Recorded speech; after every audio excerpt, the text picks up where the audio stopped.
Welcome GRD132 F1 Typography 1 to exercise 19, and this is also a photo themed exercise, and instead of using Gravit we're going to use Photopea or Photopea, however you want to pronounce it. I pronounce it Photopea, but it's our Photoshop alternative application, and we're going to do everything in raster format as opposed to vector format that we were doing in Gravit, which actually made it easy because we were able to put our letters on different layers. It's a little bit harder to do that in Photopea and Photoshop.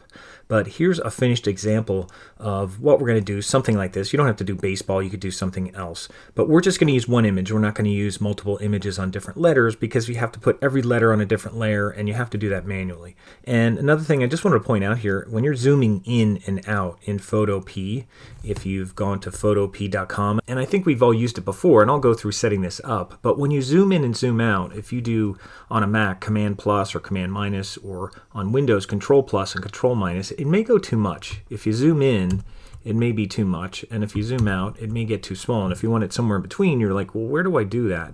And by the way, that's under Info. If you go to Info over here, they call it the Navigator, and the Navigator has a little bit slider, so you could sometimes kind of maneuver it a little bit more than using any other tool. So I just wanted to point that out. And then you could kind of move back and forth here, or you could hold the space bar and get that little kind of Mickey Mouse hand and move back and forth that way if you need to center it in a little bit better. And then when you click on this thing, it should go away. It should get back into here. So there's text tools in here. There's other tools in here that we haven't used a lot that Photoshop has it like this too, but I just wanted to point that out.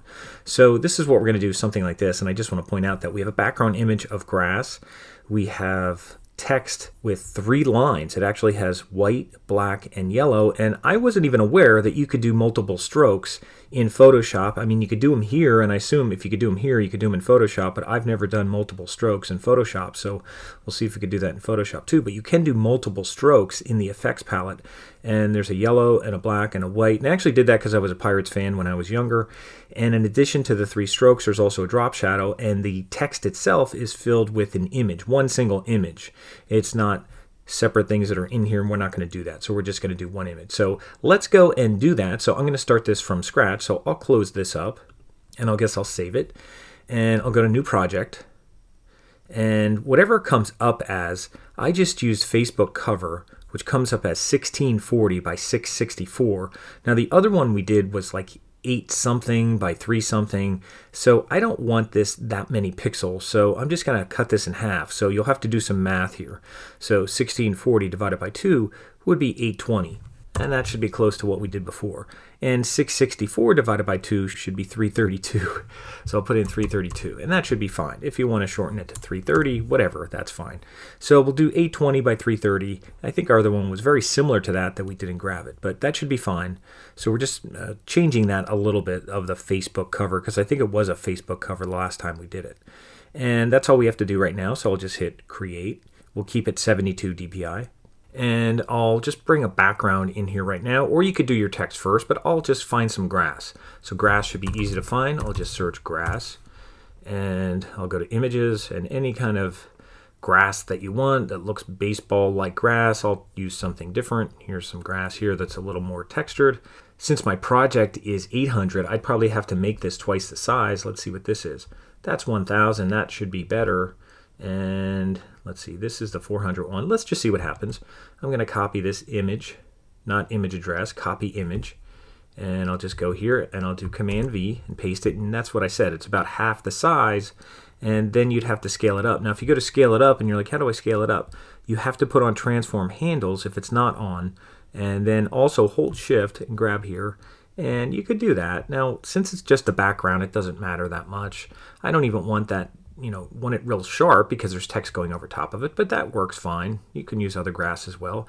And then when you're done, hit enter. And when you hit enter, the frame doesn't change like it does in Photoshop. In Photoshop, it gets lighter, but this way it stays the same. So you could turn that off then. You could turn off your transform handles. And that's layer 1. You could double click on the name, call it grass, and we'll put our text on top of that. So I'll go get my text tool, and here's my T tool, and I'll just click, and again, I'll type baseball. Maybe I'll type something else. I'll type grass. Maybe I'll do it in all caps. because it'll be easier to fill it. Now you could do anything you want. Now if you might say, well, what font is this? You say, well, how do I double click on this? Now you could highlight it, but you can also double click on the T tool here to highlight it. And you'll have some options up here. You'll also have options over here. So along the top, you'll have options. And the T tool will also have options. You could go here to find different fonts. And they have all these fonts here. I don't know where they come from. They don't look necessarily like our Google fonts. But they're not, standard fonts either. Although I'm seeing some on my computer here. So I'm looking for something just nice and heavy. You want to use something heavy that picture could go in. Here's Erica 1. I'll use that. And I'll see how that looks. I'll go to my T. If this doesn't go away, go to your arrow tool. And there it is. And there's grass. Now it's a little big right now. It's filling up the whole thing. And you can put on your transform controls, or you can scale it with your point size. Now I'm just going to kind of squash it in right now. And just make it nice and big. Now I have grass in the background, and I might put somebody cutting the grass in there or something like that. So this is what I have right now. So we're going to put a picture in there. So I'll hit enter since I scaled it. And then you could turn off the transform controls again.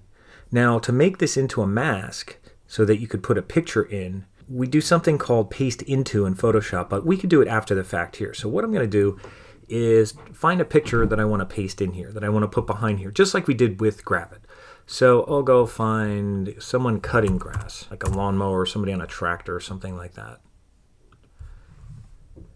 And I don't know, here's a nice image of somebody cutting grass, whatever. And I'll use that. It's like 1,000, so that should work okay. And I'll right click, I'll copy image, and I'll go back to Photopea, and I'll paste it.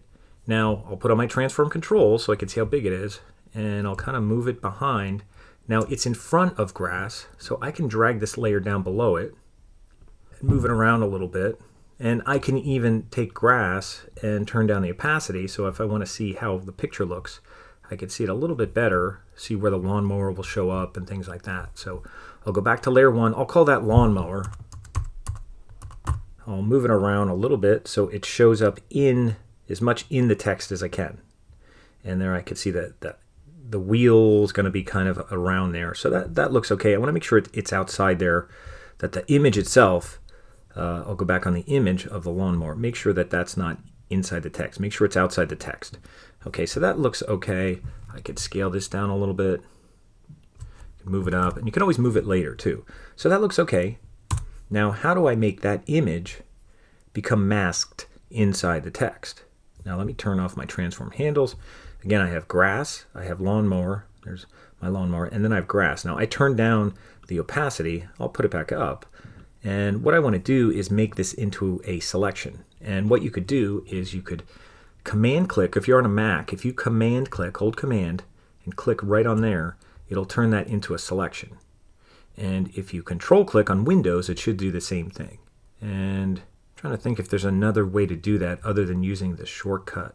That's the only way I know to do that, to load the transparent. I think it's called the transparency mask. We're going to load the selection first. So again, I'll just command click on here and load the selection because I want to put the mask on lawnmower. I don't want to put it on grass. Grass is just text. So now that I have that selection, you can see it right there, and I'll use my navigator to move in a little bit so you can see it a little better. And then click on there again, and there's my selection. Now it's not dotted lines moving like in Photoshop, but that's my selection. And then I want to make sure I go onto my lawnmower layer. Make sure you target your lawnmower layer. Then if you go down here to the Japanese flag or whatever that looks like and select add raster mask, you could do it there. Or if you just go to layer, raster mask, and say reveal selection, because the little dotted lines are the selection, so you want to reveal that selection. I'll go there, and you might say, wow, that doesn't look too good. That's because you're still seeing the grass text on top of it. Just turn off the grass text. Now you have right here, if you look at this layer here, you have the layer and you have a lock, and you have the mask that was created from grass. Now they're locked right now. That means they move together. Now if you needed to move the lawnmower around, if you're like, I want to move the lawnmower around, click on the lawnmower part, and then you can move it over, but don't move it too far so that it shortens the text. You want it part of the text. So you can't move it too far to the left, but if you want to move it up and down a little bit, get more of the wheel in there, whatever you need to do, that's fine. If you need to make any image adjustments in here, if you wanted to go to, image adjustments, levels, you wanted to kick up the contrast a little bit, you could bring in the darks over here, kick up the contrast, kick up the highlights, brighten it up a little bit. That's fine. Here's the midtones. I'll hit OK. And that's what you would do to that. You wouldn't do anything to the mask. So if you're on the mask and if you had to do anything, you could click on it, but we're not. So if you're not going to move them around anymore, then I would lock it again. So keep that lock between them. So that way they kind of move together. Now the mask and the image is moving together. Now I'm going to put a stroke on here, maybe a couple strokes, because I did that with the baseball one. But I'll put on maybe a white stroke, maybe a black stroke, then a white stroke, and then a shadow. We'll put 2 strokes on here. I'll show you how to do that since I wasn't aware you could do that. Now you could do any kind of colors here. You could do red, pull out red from the lawnmower. Again, you could do baseball. You could do anything you want. Just kind of mess around. Summer. You could do something with summer like we did for Gravit. But I'm going to put a stroke on here. So you could just go on the regular layer. You don't have to, it doesn't matter when they're linked if you're on the mask or the image itself. If you go to layer and then go to layer style, you could go to stroke, and there it starts off being white. If you wanted to start it off being black, you could go here, make it black, and make sure to hit OK. Sometimes you might forget and go right over here, but make sure when you hit OK, select the color. Or if you think, oh, I want a dark green color, something like that, you could get a real dark green color in there, hit OK. And then maybe you want to put a white color on it. Now I'm going to make this a little bit smaller. Now this is set to outside. You could make it center, and you could make it inside. And actually it doesn't look bad on center because it is such a kind of heavy font. So I could put that on center, and maybe the other one I add I'll put behind it. So I'm putting a green one here, and then maybe I'll add another one. They have a little plus sign here. I'll hit the plus sign, and for the stroke in the back, what I'll do, I'll go here. Now I think it just duplicates the first one. So I'm going to go on the one behind it because this is kind of like a layer. It's kind of below it. And you can adjust it using these little arrows. So if you wanted to move this one up. But for this bottom one now, I'm going to add another one, and I'll change the color so you could see it. I'll just make it kind of a lighter, I'll even maybe keep a little green in it. And remember to hit OK. And of course you can't see it because it's the same thickness. So then if you do this, you'll start to see it. Now I'm going to set it to outside. And now it's only outside. Now it's way too thick, so I'll bring it back in a little bit just so it has a little bit of kind of pop behind it. So we're kind of overlaying strokes here, which is pretty cool that you can do that. I didn't even think you could do that in Photoshop. And then you can add another effect. I'll do a drop shadow. I'll click down here and add a drop shadow. Now, right now the drop shadow is fairly dark. It's 100% opacity. It's usually not like that by default, but I think it's using what I used last time. So I usually take it down to maybe, anywhere from 50 or so. Let me make sure I'm on drop shadow. There, I'm on drop shadow now. I was doing something on stroke. Hopefully I didn't mess up the stroke. I did. I messed up the stroke. I didn't mean to be on stroke there when I was doing it.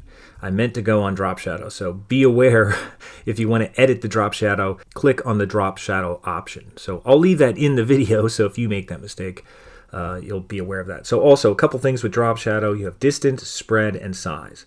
Now if you put these all down, just to get an idea, those are the 3 to work on. And also if you uncheck use global angle, I usually do it at 120. That means it's going to kind of come down in this direction, which is pretty typical.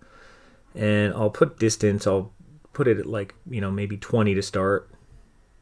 And I'll put size at maybe 20. Size is the blur. Even though you wouldn't think it is, it is. So size is the blur. I usually keep them the same. So maybe I'll try like 20, 20 and see how they look. And usually don't have to work with spread, makes it harsher. So usually don't have to do much with spread. And let me move this a little more. Let me make a little more distance and a little more size. You don't usually want to make the size bigger because it gets too blurry. Now let me move it away a little, and then I can, I think, preview it. Do they have a preview to turn on and off here? I don't know if I'm seeing a preview here.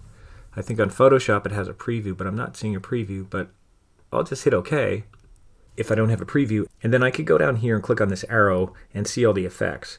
And I could edit them there. But one thing I didn't do, and I should have done this in the beginning, was save this as a project. So you could double click on this. If you didn't save it yet, you can double click on this name and it will save as a PSD, and I'll just call it 19 and I'll call it grass. Now you could do it baseball, you could do it anything that you want, and I'll just put my last name first initial.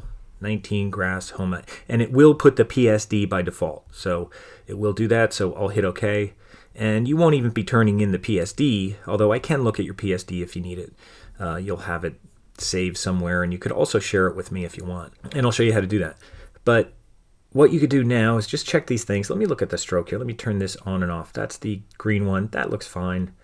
Let me look at that one. I could maybe make it white. Looking at it again, I think I'd prefer it a little more white. So I'll kick up the white on here, and I'll hit OK. And the size is okay. And then I'll go down to drop shadow, and I guess everything looks okay there for what I'm seeing right now. You could put a glow on there. You could uncheck this and say, I want to try a glow, and try putting an outer glow. But since I have the white on the outside, and notice when I do glow, you don't see anything. You got to click on here and then start to adjust it. Adjust the size, adjust the spread, which will make it a little kind of bolder. Kind of makes it bolder. So, that doesn't look bad either. I'd probably have to switch if I'm doing a glow, I'd probably want to switch the dark and the light, because the glow would look better on the dark and the light would look better on the inside. And if I wanted to do that, I could. Look at this. I could just go here and I could click on this. I think this will move this up. So the white's on top and the dark one's below. And then what I'd want to do is make sure that the one with the white, is on the center like that, and smaller. And then I'll make sure the green is on the outside, and then it's going to get larger. Now, again, I don't know how great this looks. I'm just experimenting here. And switching them around, I could certainly cancel out of this, but now that's with a glow. So you could do it with a shadow. Usually with a shadow, you want the white on the outside, and with a glow, you probably want the darker one on the outside. So I'll go back to my green, make it a little narrower. There's the old grass banner that people like to see. So that's fine for now. Like I said, you could do baseball, you could do anything, any kind of banner thing. And I'll hit OK. So those are my effects. 2 strokes, an outer glow. I switched out my outer glow. I could go back and edit them if I want. And I saved it as a PSD to my computer. Now, you didn't see me do that. You just saw me double click on it, but I'm going to go save as PSD and make sure it gets saved to my, I'll just save it to downloads for now. I'll save it to my downloads. And now it's saved to my computer. So make sure you do that. And if you wanted to share with me your PSD file, you can do this. Let me just point this out. You can go File, Publish Online, and if you choose PSD, it'll store it in photopea.com, and it'll give you a URL, and you could share that URL with me, and I could go look at it, and I could see your Photoshop file. I could do this and hit OK, and it'll generate a new tab and a new URL that I can go and see your online version of it. It doesn't give you cloud space to just store all your projects, but you could do it like this. You just have to know where the URL is, and here's the URL. So if you wanted to share this in My Warren, you could find the assignment, Unit 13, make sure you go up here, the one that you just generated published online, not this one that you're working in, that you're saving. This one is the generated one with the URL, and you wouldn't know that URL again. It doesn't save it somewhere where you could find it. You just have to copy this URL here, this kind of randomly generated URL, and then go back to coursework, click on this, add a comment, add a link, paste it, make sure you change this to new window. That just makes life easier for me, and hit save, and hit save. And that's it. I could go in and look at your Photoshop file. That way I could see everything you did. I could see everything that you did here in your layers, with the way you named it, all of that. And also, if you just wanted to send me a JPEG, you could do that too. We'll do it both ways. You can go here and export as, and we'll just do a JPEG. And it's doing 820. We could turn that down if you're just turning it in. I don't need it 820 if you're just going to put it in your comments. Maybe take it down, half the size to 400 like we did with the Gravit one. And you could put this up a little bit to 80, I guess, in terms of quality. That'll make sure it stays in proportion. So JPEG, since we're doing primarily photo work here, and it was export as JPEG that we chose. And this is our window that we're doing save for web, just like Photoshop has. And then I'll save it. And when you do this, it'll download it. And then if you also want to put that in your coursework, you could go in the same comment, or you can add a new comment and add an image and go to source, upload the image, and I did that in downloads, so I'll go find it. Well, actually, I didn't do it in downloads, but I downloaded it, and it went to my downloads, and there's my JPEG, not my PSD. It won't let you upload your PSD, but it will let you upload your JPEG, and I'll use that, and then I'll hit insert, and I'll hit save, and there it is. And, you know, that's fine, 400, half the size that you did it in, that way I could see it. So there's your link of what you did in Photopea, and I did watch some videos, and they are saying it's called Photopea, but it's going to take me a while to get used to changing it. I like calling it Photopea, but here's my image here. So that's all you have to do for assignment 19. This is photo themed text using Photopea. So once you're done with this, make sure you copy this and you have it in there, because if you don't have this, you'll never remember where it is. You'd have to generate a new one. So that was under Publish Online. To generate this one, that was File, Publish Online, and it was PSD. And they do that for free. They let you save it online. They only keep it so long, and they assume a lot of people don't store a lot of their stuff there, but you could, you know, share PSD files, which that's the only way I know of to share PSD files, which is pretty cool. And I also found out that you can have multiple strokes, which I've never done in Photoshop before, but I assume you can. So once you're done with this and everything's saved, you could just do File, Save, and I must have saved it because it's grayed out, and then you could just X out of that. So that's photo themed text. Again, you don't have to do grass. You could do baseball. You could do summer. You could do ship. If you're into boating, fishing, anything summer related, you know, heat, if you like heat, whatever it is, warmth, whatever you do, you could do something where you have an image like that. But we're not going to do multiple images. We're just going to do one image inside the text, unlike the way we did multiple images in Gravit. So that's exercise 19, photo themed text, Photopea.